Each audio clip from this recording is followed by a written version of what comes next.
Assalamualaikum warahmatullahi wabarakatuh. Baiklah, perkenalkan, nama saya Ferdi Chandra Rama, NIM 1911330074 dari kelas manajemen dakwah 4B. Baiklah, di sini saya akan menjelaskan tentang manajemen konflik, yaitu konflik yang terjadi antar budaya. Di Indonesia sering terjadi konflik yang utamanya disebabkan oleh perbedaan budaya. Di antaranya pertikaian etnis seperti Madura, Makassar, Jawa, Banten, Dayak, Melayu, dan lain-lain. Bahkan kini konflik pun terjadi dalam berbagai lapisan sosial di masyarakat, dengan tidak memandang perbedaan etnis sebagai dasar masalah.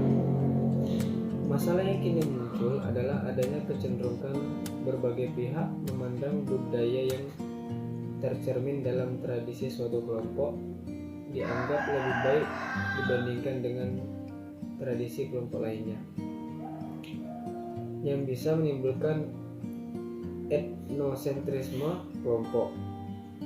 Misalnya, kasus yang sedang hangat dibicarakan yaitu kasus kematian Raja Cliff Muntu di IPDN, Institut Pemerintahan Dalam Negeri. Kasus meninggalnya Raja Cliff Muntu seperti mengulang tewasnya beberapa praja IPDN pada tahun-tahun sebelumnya. Peristiwa ini mengingatkan semua bahwa ada suatu masalah yang belum diselesaikan dengan tuntas di antara sekian banyak masalah-masalah lainnya yang juga belum terselesaikan. Kasus kematian praja IPDN bisa dikategorikan ke dalam konflik antar budaya karena dianggap 149 komunitas IPDN memiliki budaya sendiri dalam mendidik praja-praja mereka yang berbeda caranya dengan budaya lembaga pendidikan lainnya.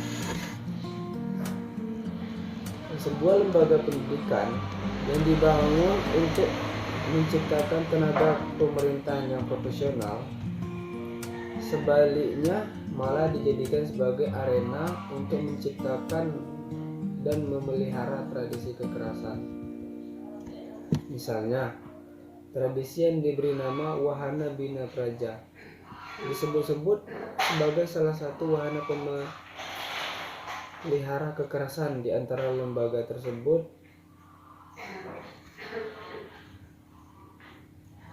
adalah kegiatan yang dilakukan praja IPDN dengan mengacu pada sistem pemerintahan.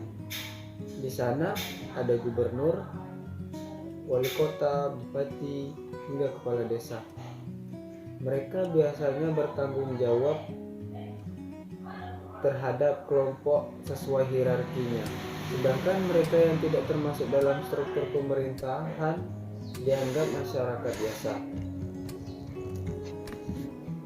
Pada prakteknya, justru kegiatan-kegiatan pembinaan praja ini bisa disalahartikan oleh beberapa pihak yang mengambil keuntungan dari posisi dan tersebut.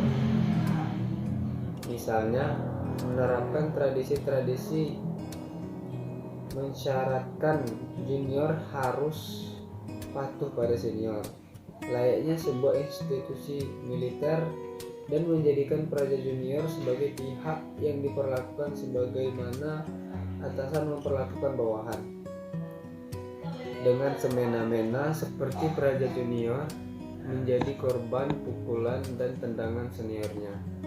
Tentu saja praktek-praktek seperti ini rawan untuk disalahgunakan, yang dapat berakibat pada kekerasan fisik dan bahkan kematian. Jadi, bagaimana cara menyelesaikan permasalahan atau konflik yang terjadi pada kasus IPDN tersebut?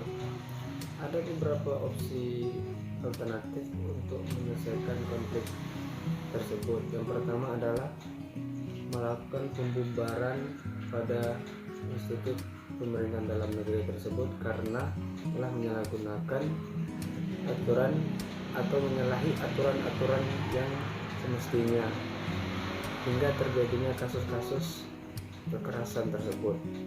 Yang kedua adalah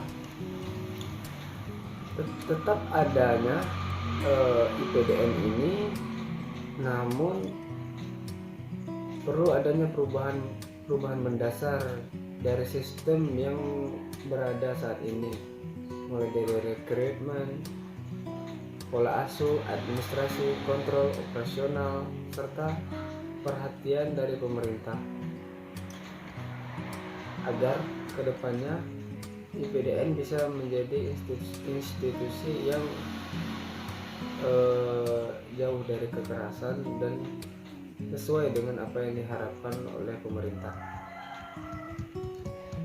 Yang ketiga adalah kebijakan mendirikan IPDN yang bersifat regional di wilayah-wilayah tertentu di tanah air. Hal ini dilakukan dengan pertimbangan mahasiswa yang dididik di daerah asalnya diharapkan dapat memahami karakteristik dari daerah masing-masing. Juga akan lebih mendekatkan mahasiswa yang akan diorbitkan sebagai aparatur daerah kepala rakyatnya. Apalagi saat ini adalah era otonomi daerah. Baiklah, sekian penjelasan yang dapat saya sampaikan. Terima kasih. Wabillahi taufiq wal hidayah. Wassalamualaikum warahmatullahi wabarakatuh.